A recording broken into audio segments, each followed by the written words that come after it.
अरे वाह बहू, तूने तो बहुत अच्छा ब्लाउज सिलाए मेरे लिए। अरे नहीं मम्मी जी, इस ब्लाउज की फिटिंग बिल्कुल भी अच्छी नहीं आई। आगे से इस ब्लाउज को मत पहनना आप। अरे क्यों ना पहनो इसे। एक तो तूने इतनी मेहनत से सिलाई सीखी है और पहला कपड़ा तूने मेरे लिए सिला है। मेरे हिसाब से ना तूने बढ़िया सिला है बहू। पता नहीं मम्मी जी, अच्छा सिला या नहीं सिला, मुझे तो ठीक नहीं लग रहा। पर मेरी ना बड़ी इच्छा थी कि मैं सिलाई सीखूं और सबसे पहला कपड़ा मैं आपका सिलूं।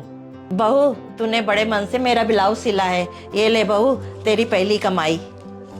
अरे नहीं नहीं मम्मी जी, मैं आपसे पैसे नहीं ले सकती हूँ। पैसे तो मैं बाहर वालों से लूंगी। और वैसे भी ना आपके ब्लाउज की फिटिंग कुछ अच्छी नहीं आई है। और मुझे पता है आप मेरा मन रखने के लिए मेरी झूठी तारीफ कर रहे हो। आ बिमला, बैठ।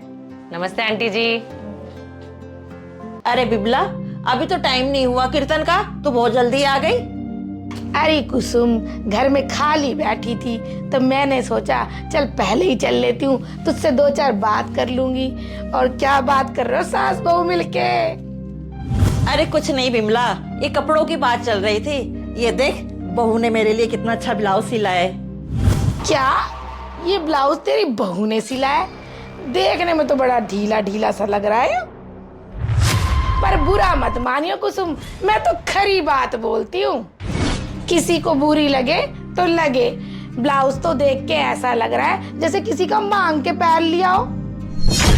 अरे नहीं बिमला, मैंने ही बहू को बोला था ढीला ढीला ब्लाउज सिलना। कुसुम, तू तो अपनी बहू की गलतियों पे ना पर्दे डालती रहती है। अगर ये कोई गलती करती है तो इसके मुंह पर बोला कर, तभी तो ये अपने आप में सुधार कर पाएगी। पता है कुसुम, मेरी बहू अगर कोई गलती करती है, मैं फट से उसके मुंह पे बोल देती हूँ। उसे बुरा लगे तो लगे, ताकि वो आगे से कोई गलती ना कर सके। अरे बिमला, छोटी छोटी गलतियों पर ना टोकना अच्छी बात नहीं है। बहू, तू जाके मेहरून वाली साड़ी मेरी प्रेस कर दे।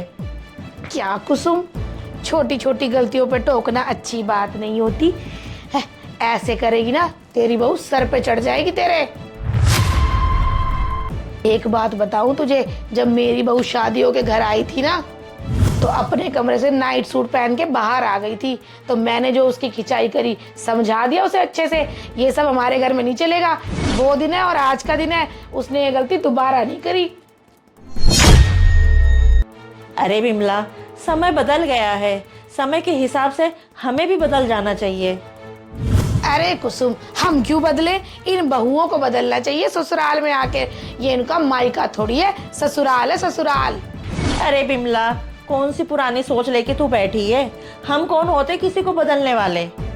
जो नहीं बदलते हैं ना कुसुम, उनका हाल ना शकुंतला बहन जी जैसा हो जाता है। तुझे तो अच्छे से पता है उनके घर में क्या चल रहा है। आज पूरे 10 दिन हो गए हैं, शकुंतला की बहू दिखाई नहीं दे रही, सिर्फ पोता पोता घूमता है उनके यहाँ।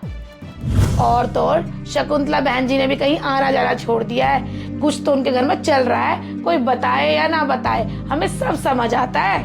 मम्मी जी। अरे बहू, तू इतनी घबराई क्यों लग रही है? वो क्या है ना मम्मी जी, मैं आपकी साड़ी प्रेस कर रही थी, तो प्रेस करते करते आपकी साड़ी ना मुझसे जल गई। क्या बहू, तुझसे मेरी साड़ी जल गई? क्या बहू, तूने अपनी सास की साड़ी जला दी? जरूर तेरा ध्यान ना हमारी बातें सुनने में होगा। तुम बहुओं को और कोई काम थोड़ी ना है, सासों की बातें सुननी होती है बस। ऐसा नहीं है विमला आंटी जी, मैं आपकी कोई बातें नहीं सुन रही थी। वो क्या है ना, प्रेस कुछ ज्यादा ही गर्म हो गई थी, तो उसकी वजह से मम्मी जी की साड़ी जल गई। अब कोई बात नहीं बहू, तू ज्यादा दिल पे मत ले। मुझे पता है तूने साड़ी ना जानबूझ के नहीं जलाई होगी।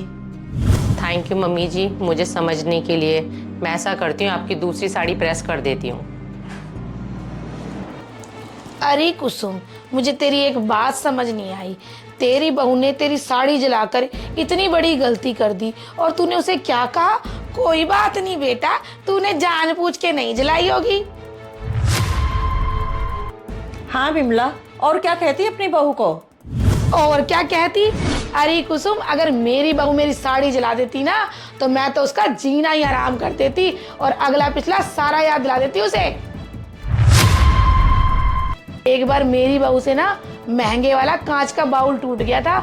मैंने उसे इतनी खरी खोटी सुनाई कि आज तक ना उसके हाथ से कोई बर्तन टूटा नहीं है। और तू अपनी बहू को कहती है कोई बात नहीं बेटा, तूने जानबूझ के थोड़ी किया है। अरे बिमला, मेरी यही पूरी कोशिश रहती घर में सुख शांति बनी रहे, और छोटी छोटी बातों को लेकर ना घर का माहौल खराब हो जाता है, एक दूसरे के प्रति नफरत पैदा हो जाती है। एक बात बताओ बिमला, मेरी सास भी ना बात बात पे मुझे ताना मारा करती थी, और मैं भी अपनी सास को ना 4 बातें सुना दिया करती थी। बस इसी वजह से मेरी सास से ना मेरा रिश्ता ठीक नहीं था, और तब मैं यही सोचती थी मैं अपनी बहू के साथ सास नहीं माँ बनकर रहूंगी।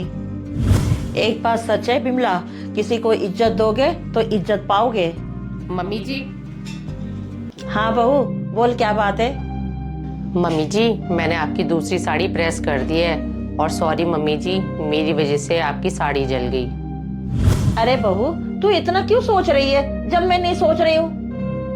अच्छा मम्मी जी ठीक है, मैं आपके लिए और विमला आंटी जी के लिए ना चाय बना के लेके आती हूँ। कुसुम, वैसे तू बोल तो बिल्कुल सही रही है, इज्जत दोगे तो इज्जत पाओगे। आज मैं अपनी बहू की रिस्पेक्ट नहीं करती ना, तो वो भी मेरी रिस्पेक्ट नहीं करती। हम दोनों ना सास बहू कम दुश्मन की तरह ज़्यादा रहते हैं, यहाँ तक कि एक दूसरे की शक्ल देखना भी पसंद नहीं करते। बिमला, तुझे एक बात बोलो, तू कुछ मत कर, तू अपनी बहू को ना अपनी बेटी मान ले, सब ठीक हो जाएगा। कुसुम, आज तूने ना मेरी आंखें खोल दी। आज के बाद मैं अपनी बहू को ना बहू नहीं, अपनी बेटी ही समझूंगी।